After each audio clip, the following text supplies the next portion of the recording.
I don't know why my dad really was not of the idea of marrying kids early. Maybe it's because he tells me he worked as a security guard for a white lady. So maybe I think he was able to see that ladies could do something. So because dad was always against the idea of us getting married very, very early. So for that, he will always say, you know, so and so child finish high school and college, and now she's working in this and this place. I think also he was also motivated by where he married, where my mom came from. The girls really went to school, and he felt at that time that the father-in-law was really being supported by the girls then. Yes, I believed that cows belong to the men, and now I own cows. Yes, now I own cows. But I also believed that people who took care of livestock are people who didn't go to school. And now, look at me, I am taking care of livestock. I think those things changes over time. I have had a lot of beliefs around, especially livestock, that I felt like livestock was for the uneducated, the people who didn't go to school. I also believe that livestock didn't make a lot of profits. But now the ownership and the management of livestock has really changed. I now really strongly believe that livestock is owned by anyone who wants to own it and not a gender role.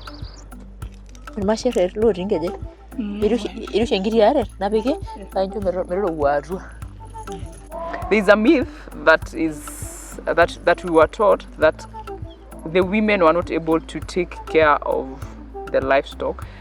First of all, you need to understand that the Maasai believe that cows were dropped from heaven for them, and therefore the women were not able to take care of them, and therefore God took away from them. But because the men were able to take care of them, that's why they owned it. And therefore for us, we grew up knowing that, even though now looking at it, looking back, the livestock here were taken care of by my elder mother. She will never sell them. She will never she will never even give them away unless my dad okayed it.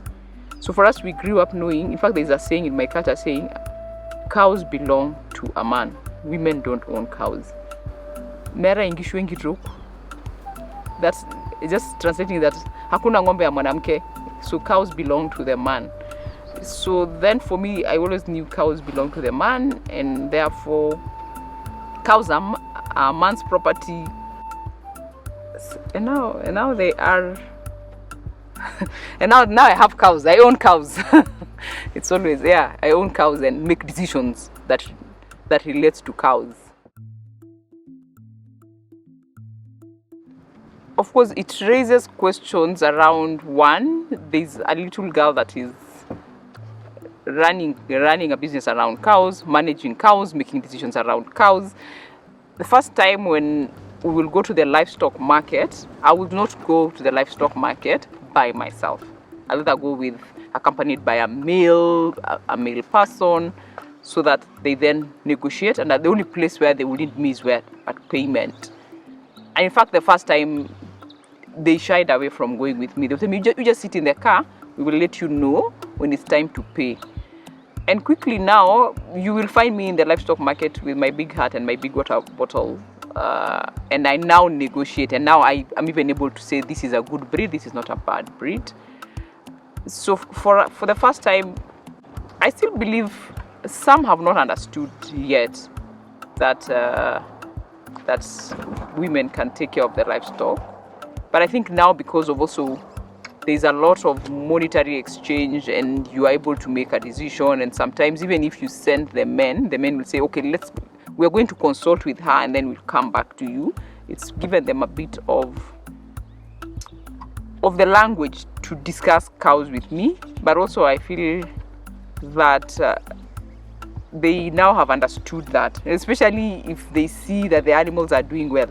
Because when an animal is fat and shining, then they understand that someone took care of it. So I feel like it's a change. Yeah, there is a change.